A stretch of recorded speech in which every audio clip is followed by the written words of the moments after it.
Amen to you, everybody. You are now the fans of a three-way, technically not, but a three-way tie for the NFC South crown. New Orleans Saints beating the Carolina Panthers 28-6. And in my opinion, it's one of the most unconvincing wins I've ever seen in my life. But honestly, I'll take a win. Look, as a fan, real quick, before we get into any discussion of the game, as a fan, I'm very happy the Saints won. Truly, just being a guy who loves the black and gold, love that they won. Do I believe, like, am I more confident? Do I believe more in this team? Any of that? No, not at all. Not at all. I don't believe any more today than I did Thursday. But I will still take the win. I will still beat the Carolina Putty Tats. And I will still sit here happily going, the New Orleans Saints have managed to sweep them yet again. Suck it, Carolina. I mean, even though they're not like the same level of rivalry as the New Orleans Saints, and they're not, so please nobody get that confused. Nobody will ever confuse the Carolina rivalry with that of the Atlanta Falcons, but I'll take a win, right? And it wasn't pretty. I would say it's ugly. It is exactly the same type of game for me as the New England Patriots game, where the offense sucked for 75% of the game, and then they were good, but the defense was good, and the special teams was good, so a bad team didn't score, right? Same thing for me. That's exactly what I got from this game.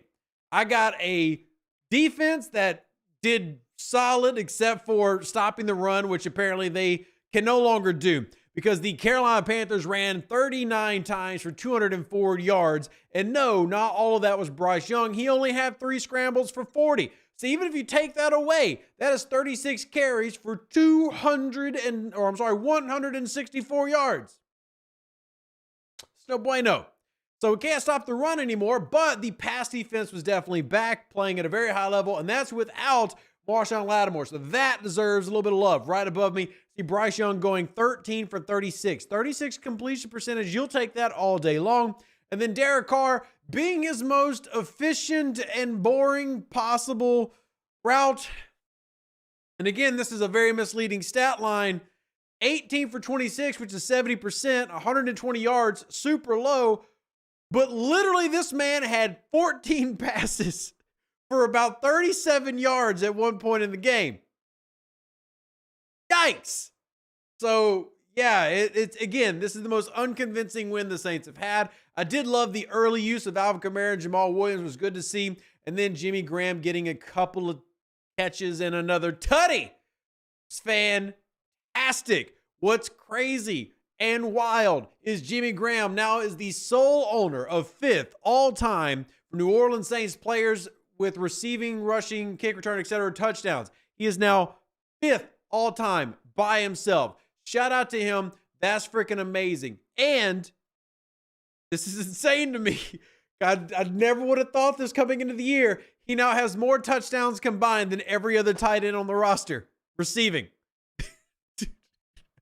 I'm sorry, he's tied at the same amount. I'm so sorry. Juwan Johnson, Foster Moreau, Taysom Hill combined have 3 receiving touchdowns. Jimmy Graham now has 3 receiving touchdowns. Yep, that's a thing. But honestly, that's how it should be. He needs to be the red zone guy. So I'm not going to say anything negative about that. I love having a win. But, man, this win does not give me any level of confidence. Like, I don't go from this win and then go, oh, next week is definitely going to be a thing. And for those that missed it, Tampa Bay did beat Atlanta. So both Tampa and Atlanta and now New Orleans are all 6-7. Now, both Atlanta and Tampa have tiebreakers on New Orleans. 1, because they beat them head-to-head, and 2, because of conference. So the New Orleans Saints control their own destiny, but they're going to have to win football games. That means beating these same teams. So we'll see how it's going to be. Again, I'm not trying to be negative. I promise I'm not. But I sit here and go, woof. Is this what I want to see next year? It is not. It is not. It is not. But a win's a win is a win, and we'll take it. Gundam says, is anyone else going to address Derek Carr's neurological cognitive issues on the field? What I don't understand, and I truly don't, and I said this, I don't know why he's starting. For a health and safety reason, why is Derek Carr starting today? I really don't understand. We will break down the game. We'll do the quarter by quarter. I do think that this team did some really good things against one of the worst teams in the NFL. So, again, it's so much of a grain of salt game. I said coming into this game that no matter how it went, I would not use this game as a barometer, and I meant it. I would not use this game as a barometer of what I thought the New Orleans Saints could be in the future in terms of whether it be this season or next season. But I did see good things here that was really nice to see. So, yeah. 2 concussions so close together. Look at Tua. Can't let it scare you. Yeah, well, I'm sorry, Derek Carr is not Tua, and no offense to Tua, Derek Carr also doesn't have the best wide receiver in the NFL either. So that kind of helps out. Just chunk it, he'll find it if you got the arm to chunk it. And Derek Carr underthrew the one deep pass he made today, which is concerning because Derek Carr's actually made very good deep passes this season. He underthrew that one to A.T. Perry. A.T. Perry did end up receiving it. Shout out to A.T. Perry. Love that the man's getting some opportunities here late in the season. Very curious to see where he ends up, by next year. For those that don't know, that actually brings him over 100 yards receiving for the season. So that's a pretty dope number for him. Shout out to him. And Chris Olave has now moved over 900 yards and recorded his 4th touchdown, moving him out of a tie with Rashid Shaheed. So in terms of positives, there's a lot here if you're a fan of individual players. So even though Olave did not have a ton of yards, only 28 yards, he did have that slant, 28 yards with a touchdown next to it. And then you had Lynn Bowden, who has actually kind of started getting some receptions now. Shout out to him taking advantage of opportunity because Rashid Shaheed has been injured. So you need to have some of these guys getting better and developing because you need somebody that can catch over the middle of the field. Michael Thomas has been that guy. There's currently nobody on this team that's consistently catching over the middle of the field. So we'll see. We'll see. Didn't you say it would take till later part of the season for a team to gel? I remember you saying that early on for a season, but a win's a win. It is. That is exactly how it typically is, Rainey. But I would also say that this team is what it is. And I know that there are differing opinions on this. I think the coaching staff is the biggest failing of this team. I do think that there are other failings. Derek Carr today, whether we talk about him having played through 2 concussions, I don't care. I've always said this. Context matters, but at the same time, if you play the game, you play the game. Right? You're in there, so what you did counted. Derek Carr did not look good today. I mean, I'm sorry, he did not. Offensive line also played pretty poorly. Should be mentioned that offensive line played poorly. We had only 1 sack, but it's very misleading for those that watched the game.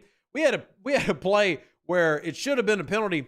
Derek Carr literally tried to throw a pass to Andres Pete. I don't think Derek Carr should play this game. I don't think he looked good on the field. We'll see what happens. But yeah, that was a poor performance by him. But I still think the coaching staff is the biggest issue. And a good example of maybe me being too irrational with my frustrations. And it's weird to have a show about a win where you win by 22 points and be irrationally frustrated. But man, I got so upset watching Dennis Allen celebrate the missed field goal. Like, sir, you are playing the literal worst team in the NFL. You are playing the worst team in the NFL, and you're having to celebrate a field goal miss? You should have been beating the brakes off of them in quarter 1. So let's use that as an opportunity to discuss the New Orleans Saints possessions. So you started off first possession. You did drive down the field, stalled in the red zone because, of course, you did. And then you missed a field goal, the shankiest of all shanks. I mean, this thing was like right to the left. It was horrible from like the 11-yard line. It was awful. Then you had a punt right after. Then you had that touchdown that was capped off by a touchdown run. Loved it. Then you went punt. Then you had a weird interception where, honestly, I don't necessarily blame Derek Carr for that interception. So before anybody calls me a defender of Derek Carr, I already said he played bad. But defensive linemen that jump 4 feet in the air and get interceptions just get love from me. Shout out Shai Tuttle. Now shout out Derek Brown. They get love from me. So awesome. More power to you. You did amazing. I'm not going to blame him much for that interception. I'll blame him for playing crappy. But then you had 3 straight punts, and then finally touchdown in game. So basically, you sucked for 3 quarters, and then you found a way to win where the defense, 3 and out, fumble, 3 and out, allowed a field goal, fumble on 4 plays, turnover on downs, field goal, missed field goal, turnover on downs, turnover on downs. Defense did exactly what they needed to do. They were a little bit too porous against the run. That is something that is still concerning for this team, especially if you are still one of those people holding out playoff implications and hopes as you're looking at where this team's going to be. That is concerning, but they did enough. Carl Granderson registered a sack, moving him to 6.5 on the season. Demario Davis has a sack and a half, moving him to 5.5 on the season. Shout out to that. Nate Shepard also recorded a half. And then if you also look, they went and gave one to Howden, the rookie. So instead of it counting as an interception for Pete Warner, they changed that to a sack fumble, and then you get a fumble recovery by Pete Warner. I guess it doesn't really matter. I kind of wish Pete Warner got an interception, but Howden ends up getting a sack on that play. I don't really care either way. It's whatever, right? It is nothing worth fretting over. It's definitely nothing worth getting upset over. But anyway, that gives you the numbers of where everybody is at. Carl Granderson has 6.5 sacks. Demario Davis has now moved to 5.5. If y'all remember, last year, Demario Davis had the most sacks of his career with 6.5. Well, he now has the second most sacks of his career with 5.5. And last year, he was second team All-Pro and a Pro Bowler last year. And Demario is kind of moving in that same direction now. Because if you look at his numbers, and I've got them on the screen for those who are watching live, he recorded 8 combined tackles, moving him to 91 on the season. He's on pace for about 120 tackles. He's on pace for around 8 sacks. This man just might end up again being another second team All-Pro, and he's 34 years old. Shout out to Demario Davis. Wow. So Eric McCoy led into Derek Carr for adjustment line without clear communication. There was definitely the reason that I saw. I'm going to tell you what I saw. Eric McCoy lighting into Eric McCoy lighting into Derek Carr is because Derek Carr was getting onto the offensive line for the breakdown in pass pro. So clearly there was a miscommunication. But Eric McCoy did not just like, oh, I heard something and I did it, and then you were stupid. It was in retaliation, for Derek Carr, again, going to the players. And again, it's such a big deal. The one thing that I've come to dislike the most about Derek Carr is lack of accountability. It's the same reason that I don't like Dennis Allen as a head coach. I still will sit here and tell you, Dennis Allen is a good coach as a defensive coordinator. He is a very good defensive coordinator. But as a coach, one of those big things that you need is accountability. As a leader, as a quarterback, one of those big things you need is accountability. And I feel like there's too much Carr, rest of guys under bus, Carr driving bus. Too much of that happens, and I think you see that frustration because, look, I realize that Derek Carr wears a C on his chest. But for those that don't know, Eric McCoy also wears a C on his chest. It's not like Eric McCoy's a nobody. Eric McCoy is a veteran in this league, and a very good veteran, I might add. I would say that he's one of the most underrated centers in the NFL. I wouldn't say that he's the best center in the NFL, but if he was part of a good New Orleans Saints team, a la like the Drew Brees prime era, he would probably be getting Pro Bowl accolades because he'd get recognized more. Well, his rookie year was in 2019 at the end of Drew Brees' era, and that was when New Orleans was starting to surge. But generally, offensive linemen, if you look historically, unless you come out with a big name, takes a couple years for you to get recognized. You know, the Quentin Nelsons are rare. So Eric McCoy to me is a very good center. Is he top 5? Maybe not, but he is still very good. And he's a captain of this team. So I don't know. I got some issues with DC, man. I got some issues with DC. Carr C stands for crap. Well, Carr C stands for complacent. I would say that because here's where Derek Carr is at this point in the season. So Derek Carr has now thrown for, I don't know why I decided to do that there. He's thrown for 13 touchdowns, right? He's thrown for 13 touchdowns and 7 interceptions, right at a 2-to-1 ratio. If the last 4 games continue kind of as they have, he's going to end up with around 20 touchdowns. Certainly nothing to write home about. I will say that I appreciated the better play calling and the better execution in the fourth after the second and third quarters were terrible. So shout out to them getting better at that. Not having Taysom Hill this game clearly impacted all that they could do in terms of the variety that they tend to be able to offer. But a win's a win, right? And I would say this week is a great example of why I push so heavy for him to not start, because you do not just recover from a concussion in a week. I'm sorry. If you watch Derek Carr today, and even if you are a Derek Carr hater, hate Derek Carr all you want. I don't give a damn. We're 13 weeks into a season. I really don't care. Y'all can at least acknowledge that Derek Carr today is not the best version of Derek Carr you've seen. There have been Derek Carr versions this season that look competent, right? Actually, the one last week that threw 15 straight completions before the concussion looked solid. That was a solid quarterback play. Today was not solid quarterback play. It was very much a rattled man who I think needed to have been benched because he's not ready to play. And the fact that you went through the first half of the game with him having like 30 yards passing. I mean, poor Alvin Kamara, to just wrecking his stats, ended up having a negative 11 yards receiving because of some of the play designs and some of the quick throws underneath. It just wasn't a good game.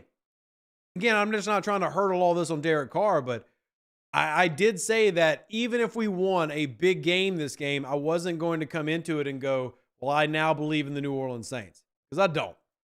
I still struggle right now with the New Orleans Saints. Your fantasy team is 11-3. Derek Carr is not your quarterback. I believe it. Charles, 28, appreciate you. Says the goal is still in reach. And you are very right, sir. Very thankful for the win, as am I. Hopefully the Saints can actually start fast against the Giants. I'm hoping Jamal Williams can get in rhythm and score a TD as a Saint.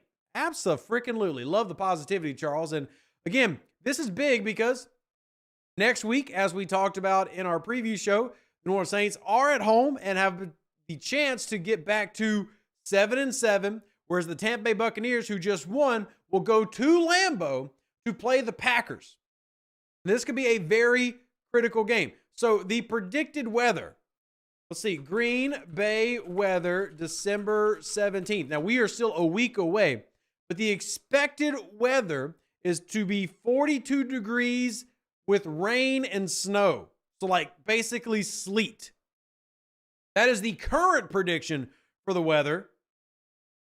We'll see what it ends up being. I'm sorry, that actually might be today. Let me look up. Come on, Google.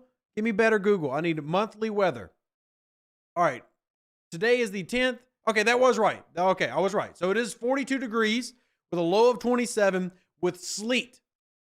Not exactly the best football weather. So we'll see how that ends up playing in New Orleans' favor, if at all. And then, of course, the Atlanta Falcons are playing the Carolina Panthers, which, hey, maybe the Carolina Panthers can find a way to win a second game, because if you look around, they've got that top spot. Ain't no other team in the league with less wins than them, or even close. The Patriots just pulled off a W, so you got a little bit of wiggle room there, Carolina. Find a way to win. Find a way to win. Because as of now, your Carolina Panthers, who actually gave their pick to Chicago, by the way, so don't even actually have it, keep losing. Doesn't matter. Keep winning. Doesn't matter. Because I don't think they have a first-round pick this upcoming. Because Chicago has got the number 1 overall pick as of now with Carolina. And I think they have pick 7, though I'll have to go back and check because they won today. Let me check. We have some surprising scores around the league. We don't normally do this, but I figured, hey, it's worth mentioning. They beat the Detroit Lions. How does that make you feel, Saints fans? Chicago Bears beat the Detroit Lions today, 28-13. The Jets beat the Texans, 30-6. The Bengals beat the Colts, 34-14. And the Patriots beat the Steelers. It is literally the weekend for losers because all the losing teams have been doing good. Also, I'm rooting for the Broncos. Let's see how they do. Raiders are playing the Vikings as we speak. 49ers are tied with the Seahawks. Jaguars are losing to the Browns, which is surprising to me. They're probably going to lose that game. And then you've got the Ravens and Rams tied up in overtime, 31-31. Did not expect the Rams to be putting up that level of fight. Don't forget, the New Orleans Saints have to play the Rams in, 3 weeks? So keep that on your list. But the Saints won, and I'm happy about that. I really am. Draft Jaden Daniels, LSU ASAP. So as of before this game, the New Orleans Saints had the 12th, as of right now, literally counting their record at 6-7, the New Orleans Saints have the 12th overall pick for this very moment. Like if the world decided to draft 3:37 p.m. on the 10th of December, New Orleans Saints have the 12th overall pick. Jaden Daniels might be there, if that's who you want. Do I believe the New Orleans Saints would select him? I do not. But will he probably be there? Yes, maybe. Who knows? Would Chicago draft Jaden Daniels after just having drafted Justin Fields and go for the same style? Probably not. I don't see Bill drafting Jaden Daniels. Arizona could very well do it, maybe, depending on how they're feeling. Commanders are a maybe. New York's not going to do it because they got Daniel Jones. They're next on the list. Tennessee, not going to do it. Not when they just did it with 2 quarterbacks in the past few years. Then you've got Chicago again. Then you got the New York Jets, who have A-Rod and maybe draft somebody. So, yeah, I guess it is technically possible. We'll talk about that more come offseason. But, yeah, we'll see. You wish we lost Gerardo. As a fan, I understand why that's there. Like, I get why you're saying that, but I can never wish for a Saints loss. I just can't. I just can't. I just truly cannot do that.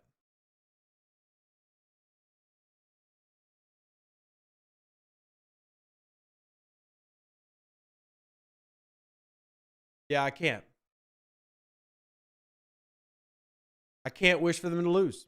Like, I understand the logic behind it. I understand the value behind it. I just can't. I cannot pick the New Orleans Saints to lose. I always want them to win no matter what. I understand that might cost, us a chance of seeing somebody else coaching this team, which most of us won't. Might cost us a chance at a lot of things. And all those are fair. But yeah, you crushed my hopes with Jaden Daniels and the Saints not drafting him. I'll just say this. If Dennis Allen is the head coach, do I see him drafting Jaden Daniels? No. I don't.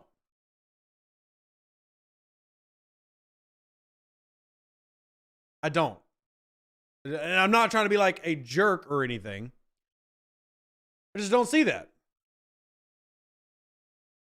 Do you? Like, sincerely. Do you see that? Like, would you see this New Orleans Saints team, what they're trying to construct, would you see that? And I don't. I don't see them. And number one, Jaden Daniels, correct me if I'm wrong, LSU fans, they don't run a West Coast suburban system anyway. So even if you did draft Jaden Daniels, you'd be expecting a learning curve. And I'm not talking negatively about his intelligence or anything. I'm simply saying from a fit perspective, they don't run what the Saints do. And there are college teams that run West Coast pro systems. But yeah, I just don't see the New Orleans Saints doing that. Could they? Absolutely. Would I have an issue? Absolutely not. I think that Jaden Daniels is definitely a guy in terms of watching college quarterbacks. He has shown enough for me that you want to see if you can build around him. You definitely want to investigate him more and see if you can build around him. Absolutely. Absolutely. But they run a lot of RPOs with inside zone. And I mean, if anything, it'd be very familiar to what, you would run with Doug Peterson. Now, Doug Peterson was the coach and we had hired him 2 years ago. Maybe. Bim says Jaden Daniels is the top 3 pick. Y'all crazy. He's not there at 12. Okay, Chicago's probably not taking him. New England, Bill Belichick probably not taking him. And is Arizona going to take him? Those are your top 3 picks. Probably not. You could maybe argue the Commanders, who have pick number 4. Maybe. New York's not going to take him because they have Daniel Jones. So it is almost a guarantee, almost, that he falls at least out of the top 7 picks. Why? Because Chicago has 2 of them.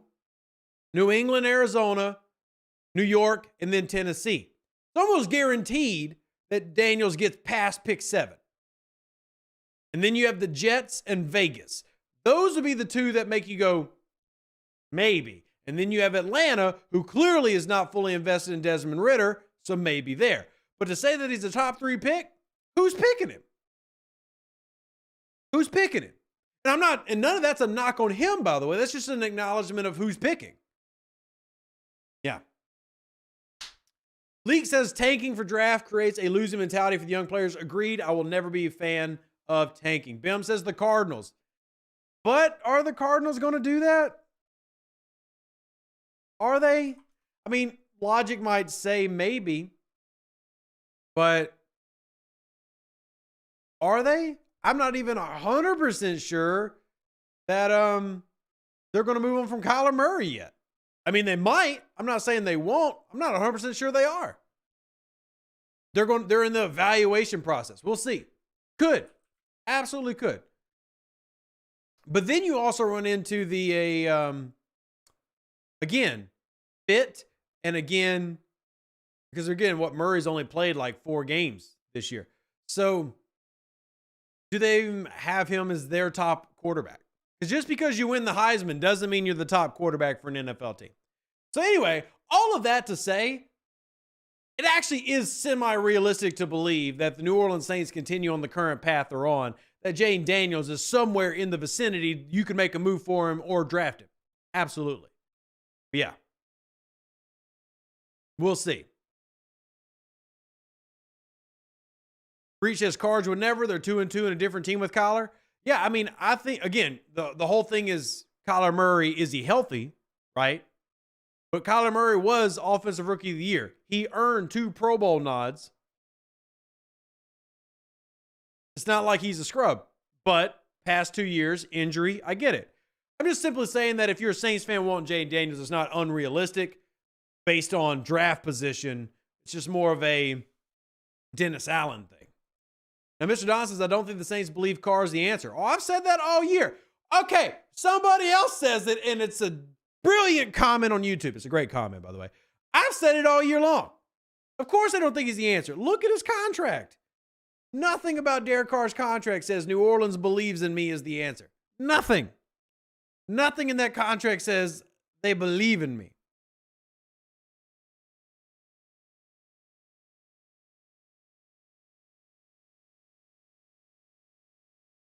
Nothing. The game proves that Pete needs to be fired. How do you not use Jimmy Graham in the red zone for weeks and Carter Jimmy's been working? I mean, I've said that he needs to be fired, period. So I'm not really going to argue you on that point. Jimmy Graham high pointing a football and then scoring a touchdown in the red zone. It screams incompetence from the coaching staff to not be taking advantage of that. And what's crazy though, no offense to Jimmy, the only reason he gets 2 catches and a TD today is because Taysom Hill's out. The only reason. In terms of knowing who's best to put on a football field and take advantage, this coaching staff sucks. I'm not trying to be a jerk. Just being honest. This coaching staff sucks. Ugh. Gosh, I hate being negative.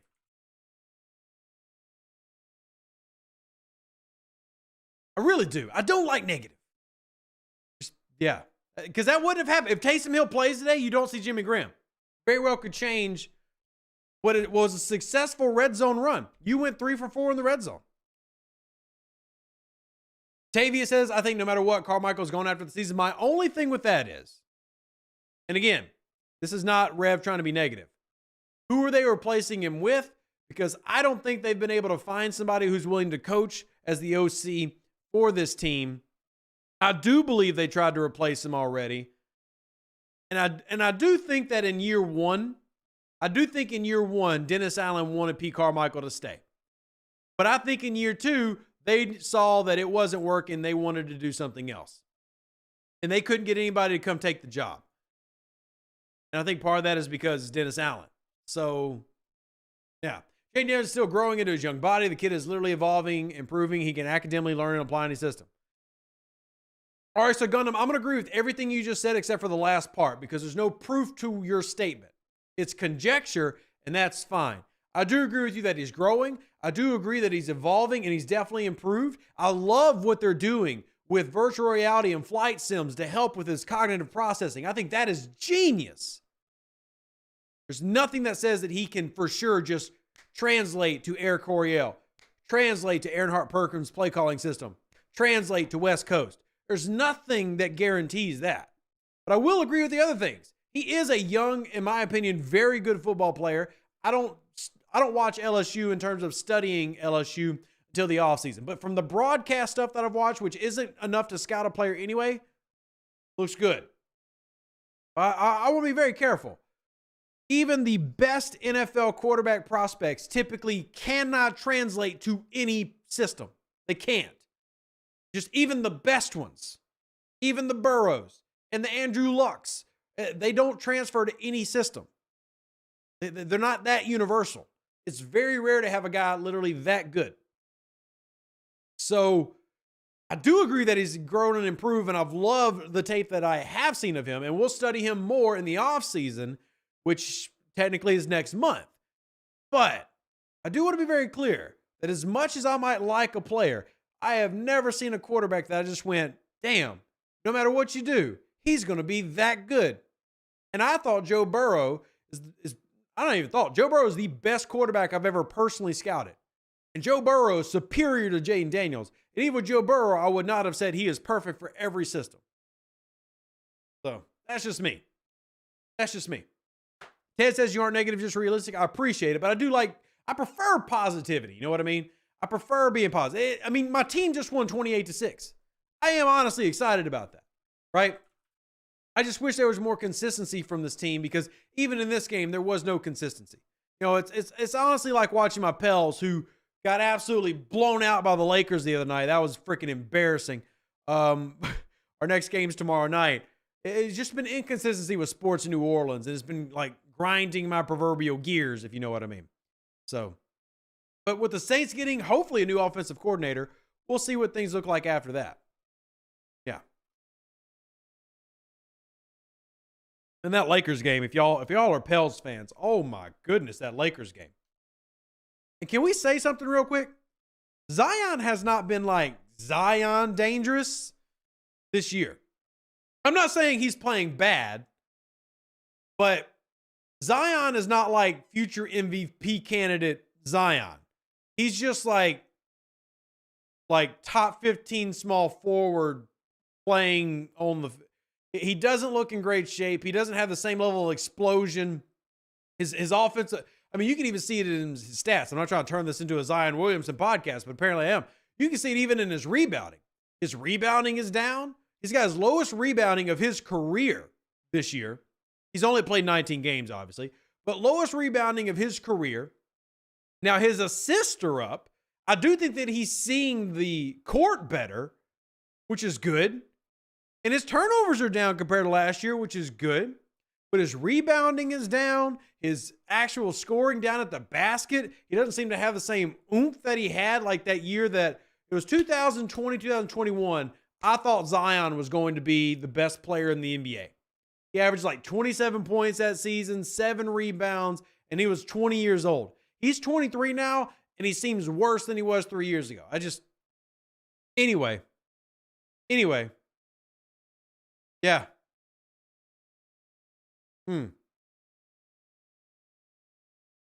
Anyway, sorry about that. Tangent. New Orleans Saints, here's what I love that they did well. Red zone. Here's what I hated. How do you go 3-10 on third down? That's disgusting. That's deplorable. What I did love, penalties. New Orleans Saints were not committing many of them, especially defensively. Loved that they played clean defensively. 3 penalties for 30 yards. I will take that all day long. Love what the defense did. And with the running game still being a problem, I still love how they clamped down when it mattered. So, no playoffs, Allen getting fired. Nobody was in the stands. Legitimate question for everybody here in attendance. There's probably I think there's like 200 people watching us live. Would you attend the Saints wild card game if they made the playoffs? Legitimately. Would you go support them in the playoffs? Because, man, the embarrassment if they wouldn't be able to fill out the game for the playoff with Saints fans. Because I'll be honest, I would. I would go see the Saints play in the playoffs, even with this team. Just to support them making the playoffs. I would absolutely do it. But these past couple games, seeing that lower bowl not packed has been really just, I hope Mickey Loomis is paying attention. Bim says, I would, but wouldn't expect to win. AJ says, absolutely. Charles says, yes. I love that. I really do. I really do. Because I've seen a lot of angst from fans. I think that the frustrations you fans feel is legitimate. Man, if they make the playoffs, I still think that you got to go there to support the team. Nolan says, I would not waste my money. That's fine. I respect that. I would, though. I would still be there. Still be there to scream hoot at. Eugene says, worst part about the Pels flameout is that it was a big spot on national TV. They could go on a tear against mediocre squads on Bali, but it wouldn't restore or wouldn't resonate in the public consciousness. Yeah, well, first off, I'm sorry, Pelicans. I bootleg all my games. I normally don't bootleg anything, but I'm not paying for the stupid Bali app. So I bootleg my Pelicans games. And until you get legitimate network and legitimate setup that actually caters to your city and your group, screw you and your stupid Bali contract. I bootleg my games. And yeah, it did suck to get embarrassed on a national stage. Absolutely. Joe says the two teams with horrible coaches and the score doesn't show how bad our offense is. It is a little bit misleading, but at the same time, I am very glad that Alvin Kamara got good usage in the run game. I am glad that there was some movement there. Love to see Jamal Williams getting some action and that the run game had some level of stability, even though they didn't have Taysom Hill. I thought that was big. To me, that was a big deal. That the run game had success even without Taysom Hill. I did like that. You bootleg it too? Yeah, I'm sorry, Pelicans fans. I rep your merch. I thought I had my hat right here, but I got hats, hoodies. I buy from the official team shop. Man, I've paid for tickets. I go to the games, but I'll be damned if I'm doing your stupid subscription with that crappy company that you try to partner with for viewer. Ain't happening. I hope they're paying you well because I ain't watching them. The app sucks. I hate anyway, that's a tangent for another podcast. I will buy the merch. I will attend the games and I will root on my team. Love what BI is doing. Love Valanciunas this year. Valanciunas has just come in and really tried to show that he's going to be a leader this year. Love that about him. Love Herb. Love Trigger Trey. Even love the rookie, Hawkins, who, by the way, move over Zion Williamson. I don't need you no more. I'm trading Zion for another first-round pick. We flying with Hawk. So, anyway, Dyson Daniels also a good player. But Jordan Hawkins that dude's only played 22 NBA games. And I know 12.5 points isn't a lot, but so much to love in this young dude, man. I'm telling y'all, the fact that he is this wiry 21-year-old who's getting 4 rebounds a game, he's getting Zion Williamson level of rebounds a game. He doesn't even weigh 200 pounds. The energy and the way that he plays. Woo! Love it. All right, Nolan says, this win still feels underwhelming. The way we got away from the run on important downs and Carr not being able to pass the ball just shows no change. 100% agree with you. I really do. Only good thing about Bally Sports is AD and Joel. Oh, yeah, I have nothing against Daniels and Joel. Absolutely none. I think they do fantastic. And to be clear, when I do bootleg Pelicans games, I'm listening to them, but I'm not paying for it, right? And I probably shouldn't be nationally advertising this on my podcast, but just being real, I don't pay for it. But that is who I do listen to them, and I think they do a fantastic job calling the games. They are wonderful. So Eugene says, as for me in my house, it's still Fire Dennis Allen. It's, yeah, I haven't gone anywhere, to be clear. I'm still in the same spot I was before. I'm still happy they won, though. It's mixed emotions. I'm still happy the New Orleans Saints won. Do I like how it's happening? Absolutely not. Absolutely not. Am I happy they won? Absolutely. Absolutely. So we're going to wrap it up, y'all. Y'all been amazing. Who dat? God bless. We're going to be back Tuesday. With this being a win, you're probably going to get a film study. Honestly, I might even do a very short film study just on Jimmy Graham, just to talk about why they need to use him and stop saving him only for when injuries happen. But I appreciate y'all. I really do. Thank y'all so much. Live long and prosper. That's what we would say over in my Star Trek stuff. Who dat? God bless.